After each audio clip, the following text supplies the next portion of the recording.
เอาไม่กับภาคปัจจุบันเราวันเขาเนาะ แน่น ทำไม่กับภาคแต่ว่ามุ้งเดี๋ยวเราปกติเขาก็จะเห็นแต่เป็นปูพื้นทำไม่กับภาคมุ้งอะไรเนาะ แหล่มันสินั่นบ่ซะน้องเอ็ดผลมันสิบ่หัวบ่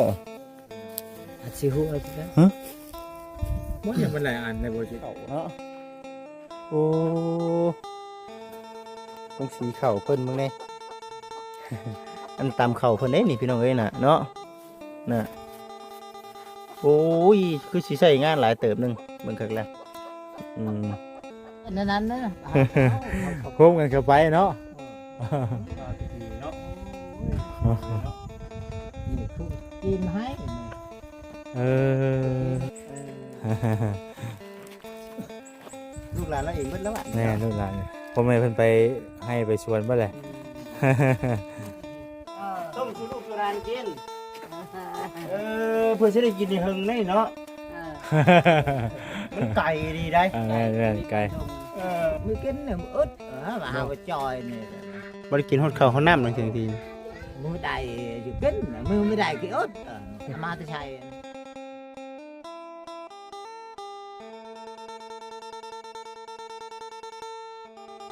โดยผมให้พี่น้อง FC ทุกท่านเด้อพี่น้องเด้อมื้อนี้วันนี้เนาะทางบัจิตเองได้พาผมให้พี่น้อง FC มาไก่พอสมควรเด้พี่น้องเอ้ยมื้อนี้นะมาหาหมู่บ้านหนึงเนาะซึ่งมีอยู่4หลังคาเรือนยอมรับว่าหนทางนี่ท่าทายดีเด้อพี่น้องเด้อเนาะท่าทายขึ้นจอมภูเลยพี่น้องเนาะจอมภูขึ้นทึ่งพูดอะไรพี่น้องเนาะเห็นบ่ภูนะยอดนะขึ้นเลยพี่น้องนะสุดยอดแต่ว่า มีแต่เล่าเนี่ยได้อยู่ แม่นหนึ่งคือจากคำแนะนำของทางน้องเอสนี่คือเมื่อก่อนเรามาน่ะมีครอบครัวผู้ทุกข์ผู้ยากเนาะอาศัยอยู่ว่าสันนะพี่น้องเลยแต่ว่าพอมาอีกรอบนี้เนาะเพิ่นก็ไปเฮ็ดอยู่เฮ็ดกินนะไปหาอยู่หากินนะพี่น้องเลยมีแต่สภาพเดินบ้านเนาะเดินบ้านถือว่าคือเห็นแต่ข้าวตะกี้อยู่แต่พี่น้องเนาะมีซานออกมาแบบนี้เห็นนะคือซานดันเป็ดนะพี่น้องเอ้ยเอาเดี๋ยวทั้งบัจิตซีคอยถ่ายแล้วกับบรรยายเด้อให้กับพ่อแม่พี่น้อง FC ได้พังน้ำกันเพราะว่าทั้งบัจิตเองก็ซื้อขนมมาอยู่พี่น้องเนาะขนมมา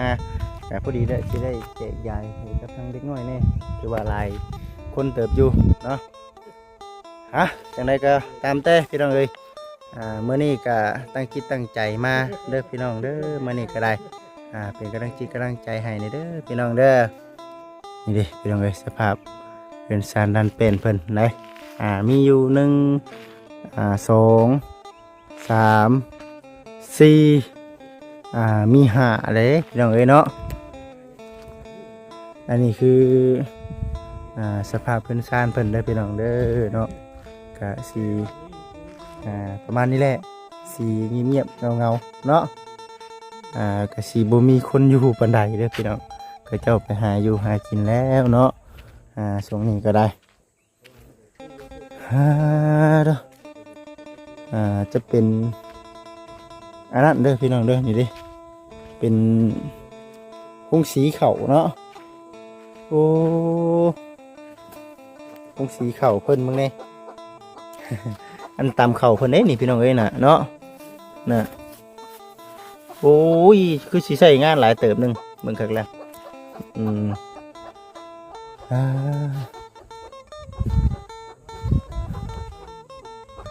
สุดยอด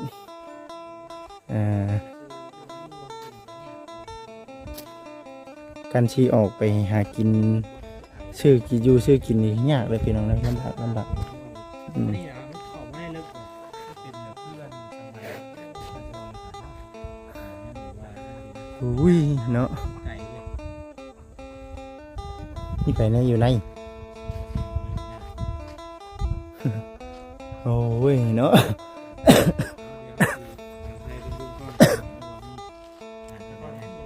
ว่าเห็นแต่ประตูคนเดียวเราอยู่เลยเนาะ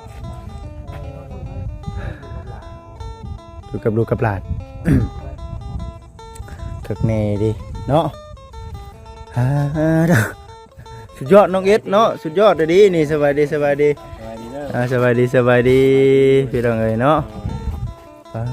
เด้อ เอ็ดพาลุยมาดิ น้องเอสพาลุยมานี่เนาะมาตะกี้ยังบ่แม่นแบบนี้แม่นบ่ แกจะเป็นอะไรบ่จิตนี่ แบบนั้นบ่ตะกี้โอ้ เก่าไม่ไผ่มุงเหรอดิ ไปเบิ่งน้องเอสไปเบิ่งแต่ข้าวตะกี้แม่นบ่เจ้ามาน่ะเป็นแนวนี้แม่นบ่ให้ทางน้องเอสเพิ่นแนะนำก่อนพี่น้องเอ้ยเนาะ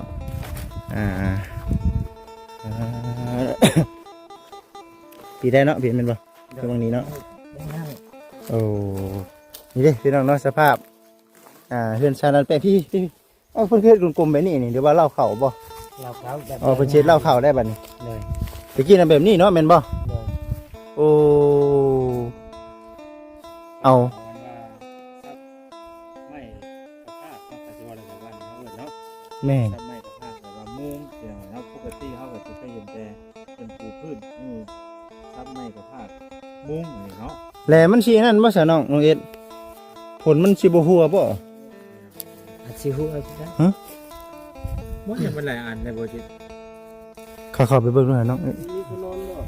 ไม่ยังโบเล่าเลยว่าน้อง เล่าเข่าได้ เขาไปเบิ่งยังได้โบจิต นี่จับเบิ่งนี่บ่ได้มีเข่าได้นี่ เมื่อแล้ว เบิดแล้วเฮ็ดวงกลมเลย คนบัวเขาเลย สมาปิเลยหัวแน่เนาะโอ้สุดยอดพี่น้องเอ้ยเนาะ ดูให้เลิกดีนะออกมาใน โอ้ชันลงไปพุ่นนี่เนาะพุ่นจะเป็นหมูเนาะแม่นบ่อุ้ยเป็นตามภูเลย พูเลยนะ อยู่ภูเลยอ๋อเราคือพากันมาอยู่แบบนี้นี่เนาะ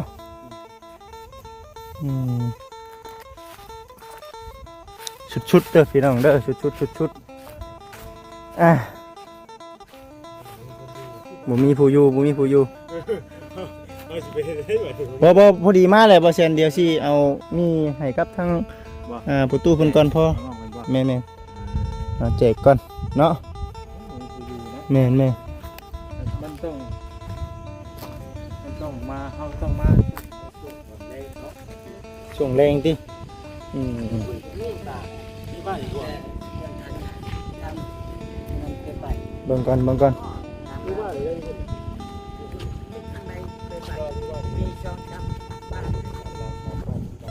โอ้ยอยู่กันแนวใดพ่อเอ้ยนี่ฮะสบายดีเด้อชื่ออยู่ชื่อกินแนวใดล่ะนี่ คือได้เงินได้ชื่อเป็น มันคือไก่แท้ คือไก่ย่างนั่น ย่างเอา ย่าง ย่างไปเลย ไปมาดอกเลยย่าง ย่างดิ ย่างกินเลย โอ้ เลยมันย่างไปข้างนอกอ่ะ ได้หลอดก็ได้ไม่ได้ โอ้ยคุยกับประตูบรรทัดอ๋อ แล้วก็เหินไม่ได้นี่อยู่เหินนี่ แต่ก่อนน่ะอยู่นี่บ่แต่ก่อนน่ะประตูนอนอยู่นี่บ่ นั่นนี่ นอนอยู่นี่เลยแม่นบ่ นี่เลยแล้วนี่เดี๋ยวเอากินบนนี่ ใช้ผ้าเข้าไปเบิ่งอยู่หานอนแบบนี้น่ะนอนบิดนั่นอยู่บ่เนี่ยจักคนนอนอยู่หั่นน่ะประตู เขาเมียเท่าหลานนี่ยังน้อยลงมาเนี่ย ใช่น่ะไปเบิ่งบ่ประตู ลูกเฮาไปตายให้เลี้ยงลูกหลานนี่มาน้อยเนี่ย ประตูพาไปเบิ่งอยู่ห่า ยิงเกด พาไปเบิ่งอยู่ห่า แต่ก่อนน่ะนอนอยู่นี่แม่นบ่บัดเดี๋ยวนี้ได้จ้ะนอนอยู่นี่เนาะ นอนนี้ แต่ก่อนน่ะนอนอยู่นี่เนาะโอ้โหโหดอีหลีอันนี้เนาะใช่ กินนอนอยู่นี่ โอ้วันนี้เป็นเอาไว้เฮ็ดอัน เดี๋ยวเขากิน มองอยู่โคกินบาทนี่ไปลอง อันนี้เครื่องข้าวปะอันนี้เอาเนี่ยคือข้าวปะด้วยเนี่ยเครื่องจีนปะทงแล้วให้เอา ขอเก็บเอา คือข้าวปะ เครื่องของที่ว่าเพิ่นป้าก็เก็บเอามาเนาะ ประมาณเครื่องข้าวปะเอ็ดเนี่ยข้าวปะ เออ เขาไปบนนี้ช่องแผ่นบนนี้ชามแผ่นบนนี้ชีแผ่นนั้นนะ โคมกันเข้าไปเนาะ ปลาตะกี้เนาะ นี่คือกินให้นี่ เออ ให้ส่งเอากระบังนี่ เครื่องของที่ว่าเพิ่นมีอันกระปอกกระแปกกับทางจีนเพิ่นเอาให้เนาะเครื่องของนั่นนี่ครับพี่น้องเอ้ยแต่ก่อนนั้นนอนอยู่นี้ว่าจิตเอ้ย นี่เนาะนอนนี่ อยู่ตามชนบทดีเนาะนอนอยู่นอนนี่ตอนแรกแบบ ลูกเฮาไปตายแล้วลูกเฮาเนี่ยเลยเลี้ยงรักลูกหลานน้อยๆแบบนี้ลูกเฮาตายแล้วลูกเพอก็ตายอันให้ชวนแทนบ้านนะทำไมนี่ช่องชปีนี่นายน้อยกับป้าได้เฮาเนี่ยป้าน้อยป้าแล้วผู้บ้านป้าแล้วเลย ป้าได้บ่ ป้าแล้วอยู่เรื่อง อยู่แบบไรอยู่แบบเทือนเลย อ มัน ยู่ บ่ ดงอยู่ป่าเด้อ อยู่เทือนเล เอ้าย คือปะเป็นไงคือ ป้า ปะ ละป้าเลยย้อนเฮาหามจะคายดินเลยบ้านป่าหันไม้ก็หมดฮิตของเฮาเตปูตะยา โอ้ ข้าวจะ คายดินเน่นช่องต่อก็ขายผู้บ้านกะปะน้อยกะปะในเมืองบ่ฮู้อยู่เมืองบ่ฮู้ เมืองกับบุ บ่ฮู้โอ้บ่ฮอดเลยถ้าไปบ่ฮอด เพราะว่าสุนทรเฮากับมิตรอยู่นี่เนาะ อยู่นี่ บ้านเทือนนะมัน บ้านเทือน บ้านเทือนนี่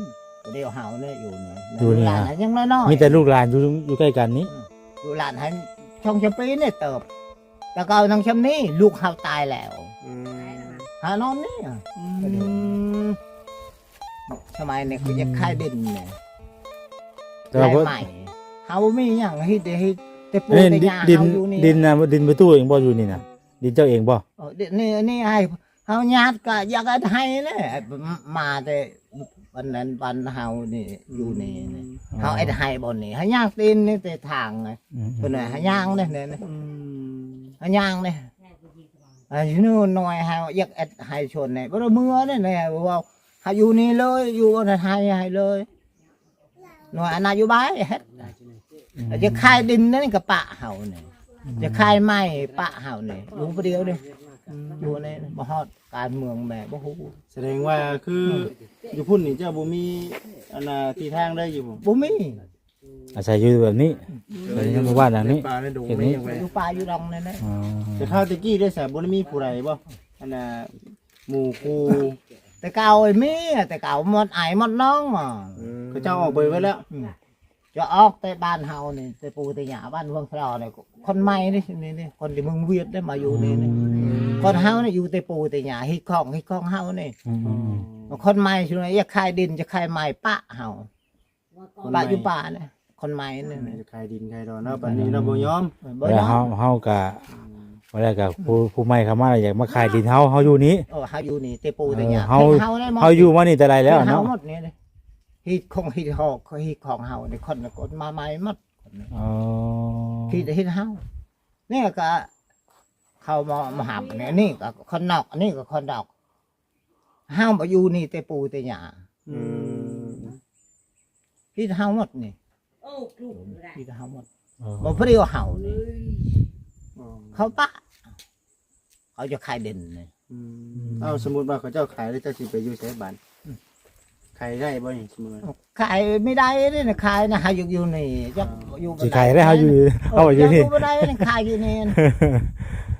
บ่มีบนอยู่เด้ อ่า บ่มีดินเด้ อันนี้แบบบอกคือสถานที่นี่น่ะเพิ่นเคยอยู่มาแต่ปูแต่ย่าพุ่นอยู่นี่ โอ้แสดงว่าหลายปีแล้วเนาะ โอ้หลายปีแต่ปู่แต่ย่าในคนใหม่หมดได้อยู่แถมได้ในวังพระแม่ใน YouTube แม่นี่คนใหม่หมด บ้านหยังก็ตอนนี้ บ้านตู้บ่แต่เมืองเวียด โอ้ อยู่นี่ก็หึงแล้วบ่แม่นบ่หึงครับ อ๋อ ไอ้ได้ให้ชวนนำกันเฮานี่ไม่บอกเฮานี่พอเฮาลุงเฮาเก่าสมัยนี้อยากได้เงินนี่คนนอกหมดนี่ เด้อ เฮาผู้เดียวเฮาไปหาเขาปะเอาเว้าบันไดเฮาในฮอดเมืองบ่ฮอดเฮ็ดบ่ฮอดฮอดบิน้อยกับผู้บ้านเฮาผู้บ้านปะ เนาะเฮ็ดได้จ้ะพี่น้องเอ้ยเฮ็ดได้มันเป็นไปได้เด้เนาะ ดูไปแล้วกันเนาะ ไปก่อนเนาะ เพิ่ พิ่นก็บ่ได้ว่าให้ไหนได้ละว่าบัดนี้ ปัญญาแล้วเนาะบ่ได้สอนเลยเดี๋ยวนี้เพิ่นก็บ่ได้สอนเลยได้ เอาไว้แล้วเฮาก็อยู่ที่ของเฮาเองแค่เนาะ จริงที่ว่าบ่ได้อยู่ แล้วเพิ่นจะให้ขายให้เพิ่นสินะแต่เฮาบ่ขายเออ ข้าเฮาเฮาบ่ขาย เออใครไปอยู่ใช่เนาะพ่อเนาะ อยากไปใช้มีคนนี่ขายใครบ่ได้เงินได้คำอยู่บ่ได้พูดอันเมื่อมึงพ่อมึงแม่จะไปใช้เฮาก็บ่ฮู้ดินี่เมืองเวียดเด้นี่เมืองพลอนี่เมืองเวียดเมืองพลอแล้วพ่อเฮาน่ะเป็นจะตังเป็นบาทบางพลอพ่อเฮาน่ะสิพลอ โดย โดยพอตัวอันนี้ลูกหลานบ่ตินี่ติ ลูกหลานน่ะลูกหลานต่อลูกหลาน พ่อแม่เพิ่นไปอันใดเบิดแหละพ่อแม่เพิ่นไปเวียกเนาะ ไปเวียด เฮ็ดเวียกหยังกันน่ะเฮ็ดเวียกหยังพากันเฮ็ดเวียกหยัง เอ็ดไห้นี่ เฮ็ดไร่สวนสิบ่ ชวนนะ โอ้ ได้ชวนนะ คืออยู่ในหมู่บ้านนี่น่ะอันขาดแคลนแบบไรเนี่ยในครอบครัวแต่ละครอบครัวเนี่ย ชี้กูขั้วก็แบบบ้องมาเฮินฉันเนาะ nhà tao phải áp đôi đau อืม cái ngồi bao gì อึดด้วยเนี่ย อืม กูมียังเนี่ย แค่เรื่องเขาวนำจำปาเนาะพอบริเวณหน้าได้เนาะ กูมียังเนี่ย บริเวณหน้าบ่อยู่จริงๆนี่ กูมียัง เฮ็ดบ่ได้เนาะคือว่ามันพูดไปเนาะ แต่ว่าเฮ็ดให้เฮ็ดหยังซี่นะเขาให้ซี่นะ เอ็ดไห้ชวนธรรมดาเนี่ยอึดนั่นเอาเข้าปากเอามาห้ามเด็ดเข้าปาก โดย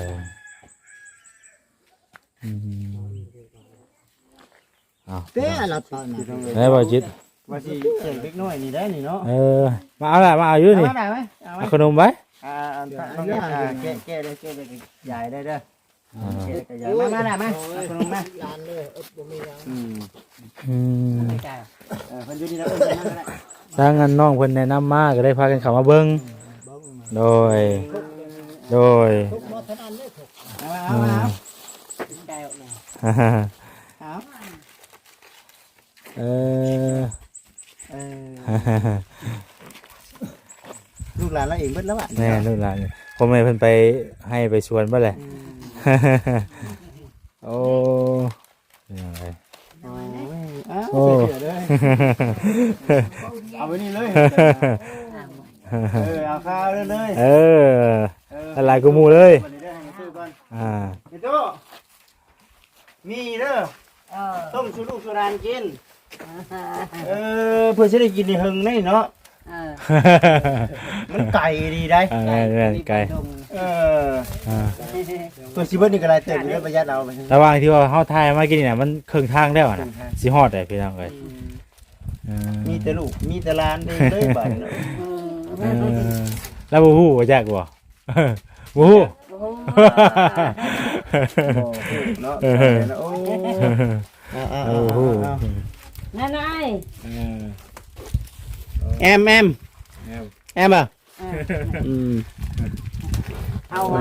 ăn cò อันก็ยังบ่ cò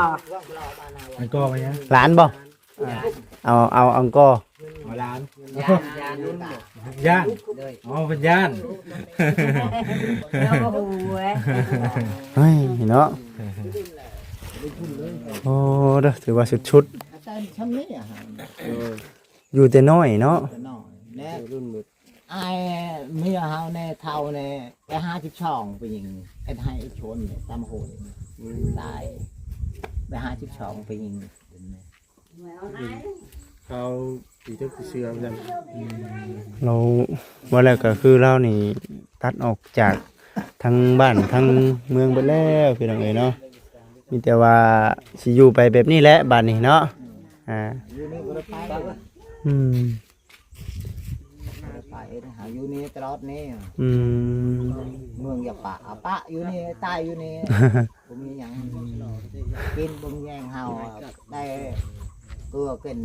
สิทุ เกลือปลาแดกมาพริกเป้งนัวได้เอาใช้อ่ะ เป็นนัวเนี่ยนะบ่เคยกินนึง บ่เคยกิน บ่เคยกิน เป้งนัวก็บ่เคยกิน คันได้เงินไปซื้อบำรองไง ไก่แม่นบ่นี่ คือไก่ละไป คำเบิดนี่คือบ่กินเลย หมดนี่บ่กิน เกลือปลาแดก บ่มี เป้งนัว เป็นนัว หมักพริกหมักไฟ คันได้เงินเนี่ยไปซื้อไม่ได้ก็ ไก่หม บ่ อ เป็น เกิดไก่เลยเนาะ เก่งปูเก่งปลาเก่งหน้ำไม้ได้ใส่เฮ็ดได้นี่ใส่หยังอันนี้ ใช่คืออดเด้อน่ะ เออ ใช่แต่พักแต่หญ้าก็พอนะว่าได้กันเนาะให้มันนัวน้ำหญ้าอันพักหญ้า ให้นวลพักหยาวเนาะ นอนพักหญ้าเนาะ เอ อด มึงมีประเดี๋ยวเป็นนัว บ่มีไปได้ไปหนวกบ่มีนะ ปลา เพราะมันก็ไก่ดีเลย ไก่ บ่ได้ใกล้เลยเขาเข้ามา ดอกนี่ เออ ไปหมด ปูมาสาม หมดมือเอ้ยไป สามปู โอ้ยบ่บ่ได้ ไปมื้อนี้มื้อนี้เลย บ่ได้ดอกบ่ได้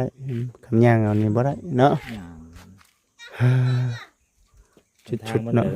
มันก็กระจกกระเจกไงเนาะ เออท่านสมมุติว่ามีเงินนี่อยากพากันออกอยู่นอกอยู่บ่ อันได้เงินกินไม่ได้เอ้ย อยากพากันไปอยู่นอกอยู่บ่ อ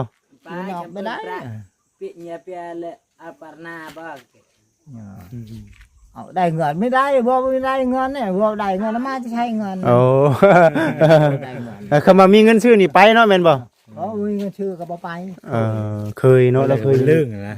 เรื่องไปอยู่กันนี่แหละ อ๋อเคยเรื่องเขาอยู่กับที่ไหนเนาะ แต่ปูแต่ยาเคยบนนี้ อืม ได้เงินก็อยู่นี่ ได้เงินก็อยู่นี่ แต่ก็มีบ่ไม่ได้ได้ก็บ่ไป อืม เลยทำกับมีแต่ว่าไว้ซื้ออยู่ซื้อกินซื้อข้าวซื้อน้ำหันเนาะ ได้เงินก็ชื่อไม่ได้เงินก็อยู่นี่เอ้ยเป็นหนูเป็นนอกเลยใช่พักเด้อจางเป็นหนัว เนาะพี่น้องเอ้ยถือว่าชุดๆอยู่เด้อ นี่มือ เนาะ เก่งมือไม่เก่งเนี่ยมืออึดมาหาว่าจอยนี่แหละ บ่ได้กินฮอดข้าวฮอดน้ำบางที มือใดอยู่เก่งมือไม่ได้กี่อึดมาจะใช่ เดี๋ยวนี้พ่อได้กินอยู่บ่ข้าวเดี๋ยวนี้ มันไม่เห็นไปบังเฮือนนี่บังบ่ฮู้เด้ โอ้ ไม่ได้ ย สำคัญนี่คือเรื่องเข่านะว่าจะเข่าเนาะ ข้าวเด้อสำคัญเด้อเราอยู่จอมผู้เลยเด้พี่น้องเอ้ยตัวนี้ได้เนาะ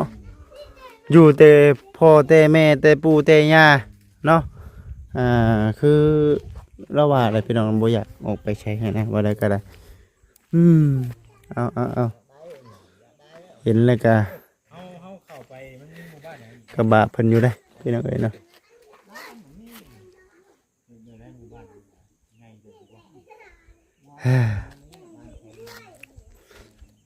อันนี้คือสภาพเพิ่นชาลันเป็นเพิ่นได้พี่น้องเด้อเนาะมีก็บ่หลายเอา1เอา